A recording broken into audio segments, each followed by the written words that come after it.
वो यहाँ पर है, जो पब्लिक गार्डन है वो यहाँ पर है। ठीक यहाँ से आगे की तरफ अगर हम बढ़े तो रास्ता बाइफरन की तरफ जाता है। अभी भी पहलगाम आकर यहाँ के नज़ारे को देखने के लिए तो छूट है, लेकिन बाइफरन में अभी भी उस क्राइम स्पॉट पर ना पत्रकारों को और ना ही आम नागरिकों को वहां पर जाने की इजाजत, ना ही यहाँ के लोकल्स को वहां पर जाने की इजाजत दी जा रही है।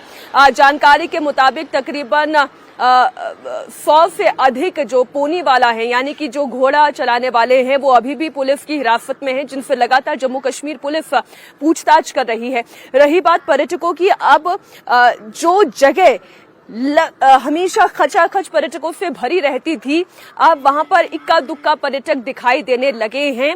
लोग यहां पर आते हैं, घूमते हैं और उसके बाद चले जाते हैं, जबकि इस आतंकी घटना से पहले यहां के होटल्स कंप्लीटली बुक्ड थे।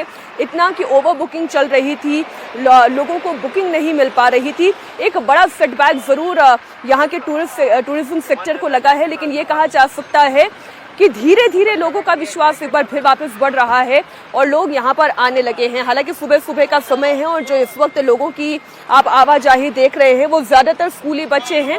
इस इलाके में पढ़ने वाले बच्चे जो अनंतनाग के स्कूल में पढ़ते हैं, उन लोगों की आप मूवमेंट देख पा रहे हैं, लोकल्स की मूवमेंट देख पा रहे हैं। लेकिन पर्यटकों का अभी अगर मैं यूं कहूं कि पहले 100 था, तो आज की तुलना में इसे देखें वो इक्का दुक्का दिखाई दे रहा है और इसी को बढ़ाने की थोड़ी जरूरत है, जो यहाँ के लोकल्स भी कह रहे हैं।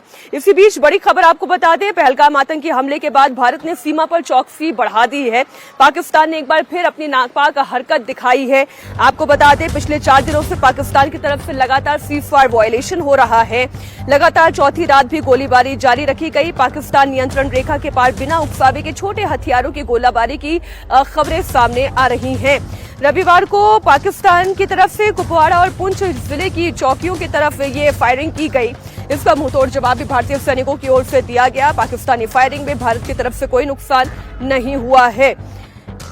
बड़ी खबर आपको बता दें, भारतीय सेना बॉर्डर पर इस वक्त अलर्ट है और इस सीजफायर वायलेशन का भारत की तरफ से भी जवाब दिया जा रहा है। जवाबी कार्रवाई से जुड़ी हुई एक और बड़ी खबर आपको बता दें, पहलगाम आतंकी हमले के बाद पाकिस्तान के खिलाफ भारत लगातार एक के बाद एक एक्शन लेता चला जा रहा है। और इधर पाकिस्तान है कि गिदड़ भपकी के अलावा पाकिस्तान के पास कुछ है तो नहीं करने के लिए, तो वही तस्वीरें और वही बयानात इस वक्त पाकिस्तान से निकलकर सामने आ रहे हैं।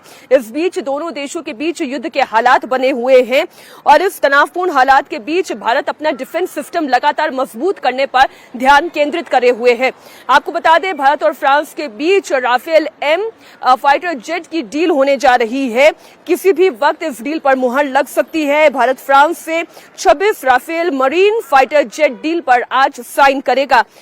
63,000 करोड़ की इस डील में 22 single seater, 4 twin seater jet शामिल हैं।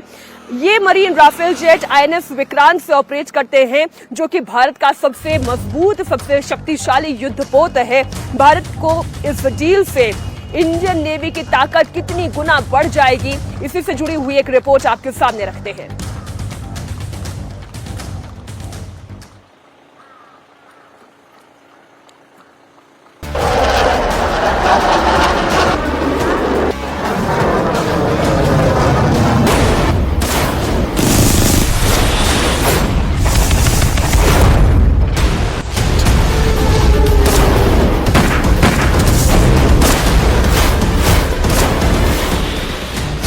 पहलगाम में हुए आतंकवादी हमले के बाद भारत आतंकियों और उनको पनाह देने वालों को लगातार मिट्टी में मिला रहा है।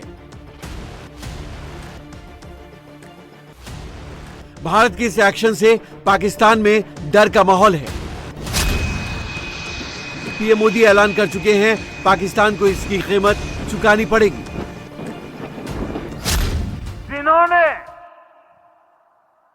ये हमला किया है, उन आतंकियों को और इस हमले की साजिश रचने वालों को उनकी कल्पना से भी बड़ी सजा मिलेगी। पहलगाम में पाकिस्तान की कायराना हरकत का जवाब भारत उसी की भाषा में उसे देने वाला है।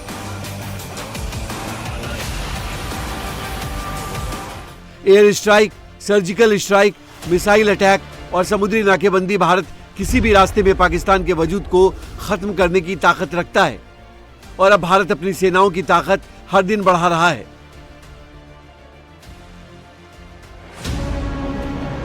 भारत इस बार पाकिस्तान को ऐसा सबक सिखाएगा कि पाकिस्तान की आने वाली नस्लें कभी भारत की तरफ आंख उठाकर नहीं देख पाएंगी। अब आतंकियों की बची खुची जमीन को भी मिट्टी में मिलाने का समय आ गया है। उनकी कल्पना से भी बड़ी सजा मिलेगी। आज भारत अब तक की सबसे बड़ी डिफेंस डील करने जा रहा है। आज भारत और फ्रांस के बीच राफेल मरीन को लेकर डील साइन होने जा रही है।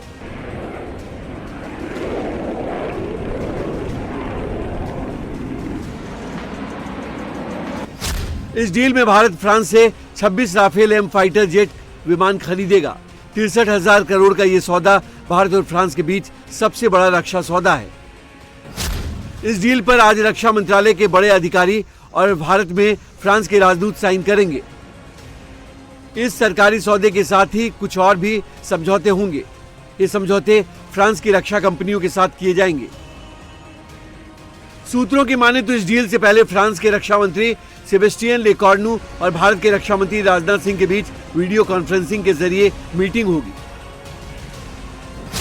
इस सौदे में 22 single seater, 4 twin seater jet, बेड़े का रखरखाव, लॉजिस्टिक सपोर्ट, पर्सनल ट्रेनिंग और स्वदेशी निर्माण वाला पैकेज भी शामिल है।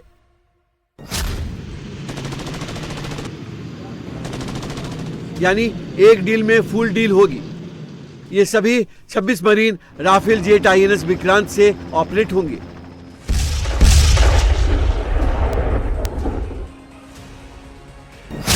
राफेल मरीन फाइटर जेट की खासियत की बात करें तो ये 15.27 मीटर लंबा, 10.80 मीटर चौड़ा और 5.34 मीटर ऊंचा है। इसका वजन 10,600 किलो है। इसकी रफ्तार 1912 किलोमीटर प्रति घंटा है। राफेल एम की रेंज की बात करें तो इसकी रेंज 3700 किलोमीटर है। ये 50,000 फीट ऊंचाई तक उड़ता है। राफेल मरीन भारत में मौजूद राफेल फाइटर जेट से एडवांस है।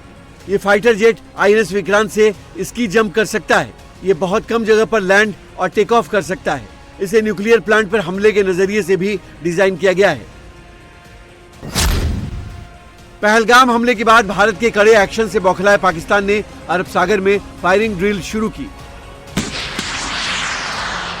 तो भारतीय नौसेना ने एयरक्राफ्ट कैरियर INS विक्रांत को समंदर में उतार दिया, जो इस वक्त अरब सागर में पाकिस्तान के ठीक सामने खड़ा है। इस वक्त